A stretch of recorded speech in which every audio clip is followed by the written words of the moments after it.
আসসালামু আলাইকুম রহমতুল্লাহ বরকাতুহ। নেপিয়ার গাছের ফলন দেখেন, কত সুন্দর ফলন। নেপিয়ার গাছ চাষ করবেন সবাই, দেখেন কত সুন্দর ফলন হয়েছে।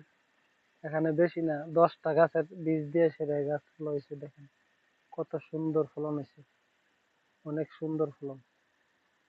যতটুকু দেখবেন সব নেপিয়ার গাছ।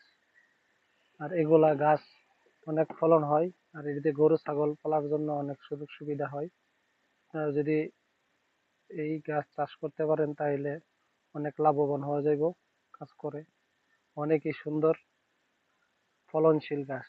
আর এইগুলা থেকে দানার থেকেও গাছ হয়, কাটিং থেকেও গাছ হয়। কাটিং থেকে আপনারা গাছ নিতে পারেন, মানে খুবই ভালো সুন্দর ফলন দেখতে পাচ্ছেন। আশা করি গরু ছাগল পাললে, দুম্বা বেড়া যাই পালেন, মহিষ, এই গাছের জুড়ি নাই। এই গাছ খুবই ভালো। আসলে এই গাছ চাষ করি, নেপিয়ার গাছ অনেক ভালো। ধন্যবাদ। আসসালামু আলাইকুম রহমতুল্লাহ বরকাত।